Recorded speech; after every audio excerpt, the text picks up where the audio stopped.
आपल्या घरी कोणाने गाडी आणली? रे आई, काय म्हणतो बाई? आई आपल्या घरी मस्त गाडी घेतली. तूच घेतली नाही गाडी? आपल्या दारात गाडी उभी आहे तर आपलीच असन ना. मला वाटलंच तरी, कारण की मला रोज पैदल जा लागते ना कॉलेजले. मला वाटलंच तू माझ्यासाठी गाडी घेशील म्हणून. मस्त आहे आई. पण आई, तू तर गाडी नवीन घेणार होती, हे तर सेकंड हँड दिसून राहिली मला. नवीनच घेणार होती पण पैशाचा बजेट नव्हता ना, म्हणून मी जुनी गाडी आणली.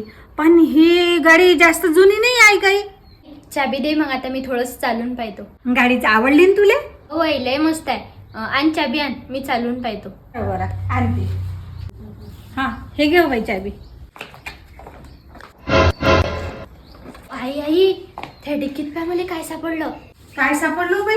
दाखव. बापरे, तू पैसे आहे. कुठं भेटली बाई?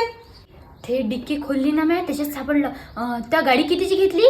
म्या गाडी घेतली 30,000ची. मी ते पैसे मोजले, 15,000 आहे ते. 15,000. आता आपल्याला गाडी 15,000तच पडली. हो बाई, त्या बाईच्या पोरीचं लग्न आहे. तिनं घरातल्या बऱ्याचशा वस्तू विकून पैसे जमव केले. अहो जाऊ दे नाही, तू एवढा विचार काय करून राहिली? हे पैसे आपल्या नशिबात होते, आपल्याला भेटले.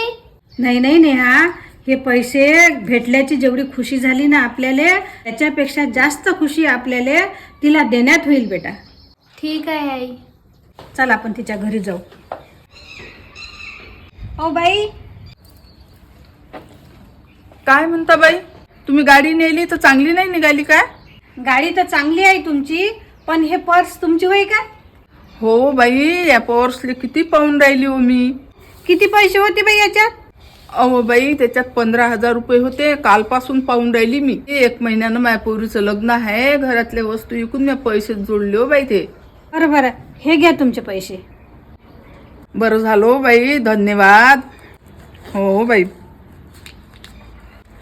कुठं सापडली हो बाई हे पर्स तुम्हाला? अहो ताई, त्या गाडीच्या डिक्कीत होती ही पर्स. माझ्या पोरीला दिसली, मग ह्या पोरीनं मला आणून दिली. ही लय चांगली आहे हो तुमची पोरगी.